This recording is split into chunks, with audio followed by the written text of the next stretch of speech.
So, are you ready? I'm ready, yes. So, I'm a huge fan of Handmaid's Tale. Oh, good, so am I. Love it. And my first question will be,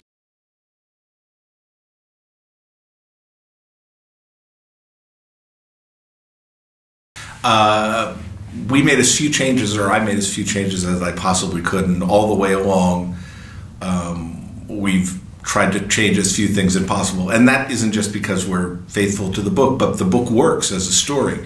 The two biggest changes I think we made are making Serena and the commander younger.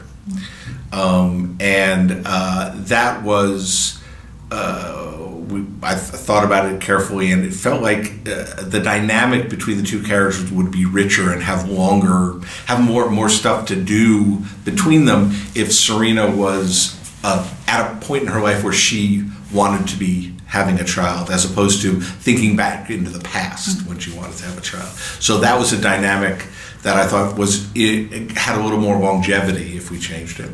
And the other was race. In the book, it's an all-white world. That's a very different world on television than it is on paper. Paper, you say it once and you never notice it. On TV, you would notice it quite a bit if it was there were no minorities at all. So, and also, you know, there were just questions about how you know, we were making slight changes in what Gilead's philosophy was, how that might impact their racism or you know, how their racism played out. So those were the two biggest changes that we made. And what was the second part?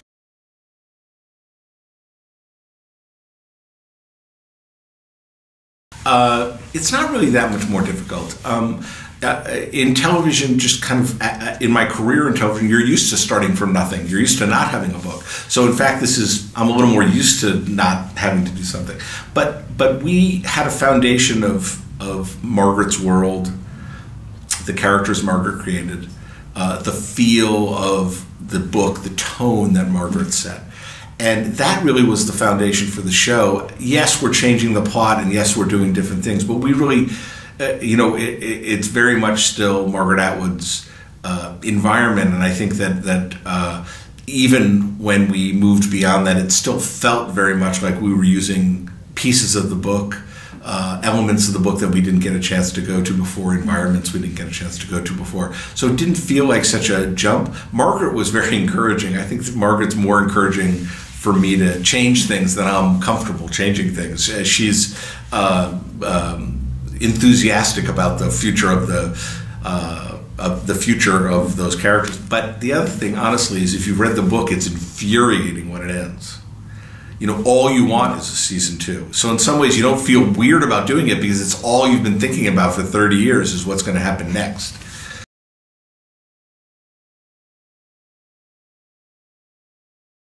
I think the main challenge for season 2 was season 1.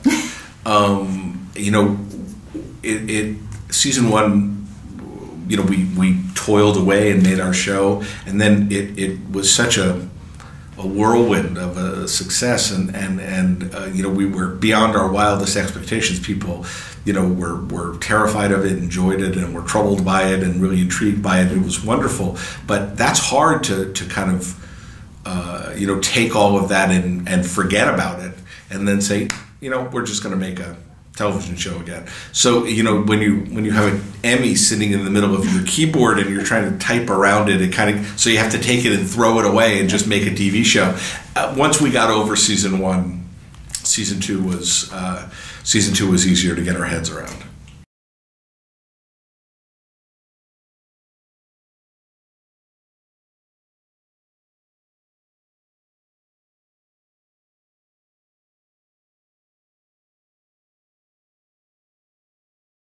Yes, writing the first episode of the new season was difficult, and which is one of the reasons I did it and didn't ask someone on my staff to do it, because it's hard.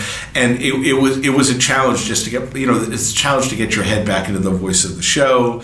It's a challenge to decide more what not to do in the first episode. You know, how much can you discard and not cover because you don't want to have a 6-hour episode that just checks in with everybody, because that's boring. I think that it is true. I've been in TV long enough to be confronted by the same challenge you said. You know, the first pilots are usually terrible. You know, first episodes of second seasons are terrible, and so I've watched a lot of those over my career, and so I at least thought I had a sense of the pitfalls. And so with the pitfalls in mind, you just try to tell the story, that story that's happening.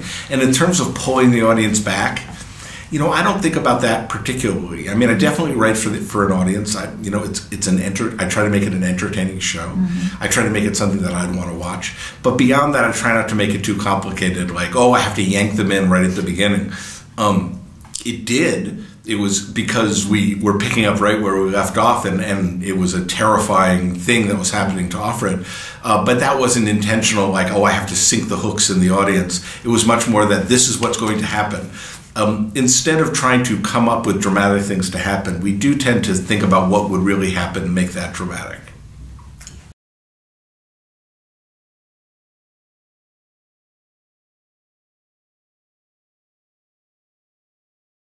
I've been doing this long enough that I've been in both situations. I've been in shows where you know they're never going to cancel it, and then shows where you know, at the end of every season you think, well, that could be the last episode we do.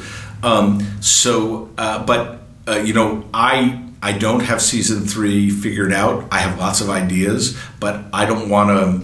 The writers' room hasn't convened yet. We haven't started to talk yet, and the last thing I want to do is make those decisions before I get, you know, I have a room full of people who are much smarter than I am, and they help a lot in that regard. So we will sit, you know, starting in about a week, we sit and watch the entire previous season together. Then we have a long talk back and forth about this and that, and what's gonna you know, what's going to work, what isn't going to work, where we might want to go. I have ideas, certainly. I would not, and I have thoughts of, oh, this would make a good season arc, but I won't make those final decisions for a while.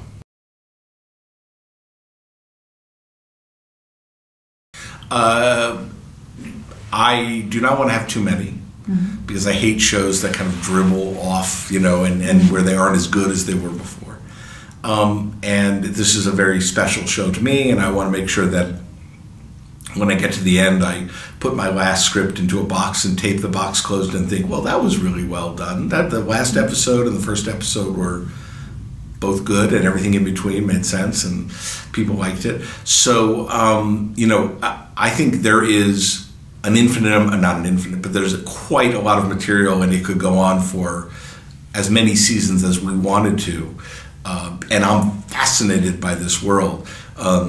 Does that mean that, you know, The Handmaid's Tale and Offred's story should keep going? You know, I don't think so. I think we're following Offred till we feel like it's the end of The Handmaid's Tale, and you know, and then we will very happily and comfortably put the show to rest.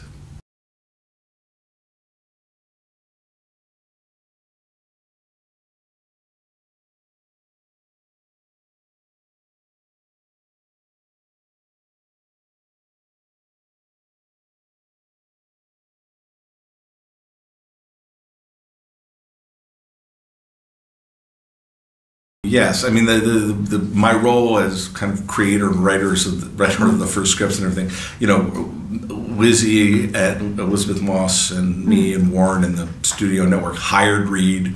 You know, we hired Reed because she made a presentation about this is going to be the look. We had 1,000 detailed conversations about the look, about the lenses, about the colors of, you know, the walls and everything. So that in this particular show, that was extremely important to me, the look of the show, and how it had to be a beautiful place with a terrible, you know, that was beautiful on the outside and terrible on the inside. So that was all important, and I think that you want to. You want to have talented people who you empower by saying, this is the story I want to tell. You know, you decide how to light it, you decide what to do. But we did, you know, before we even hired a director, we had discussions about that, and then after we hired Reed, we did 1 million camera tests and 1 million film tests and 1 million costume tests and all those kind of things. So it is a collaborative effort, because as much as Reed is creating the look of the show, she has to leave and we have to keep it going. So we have to create it as a collective effort. Otherwise, when she goes, the secret goes with her. Thank you so much. You.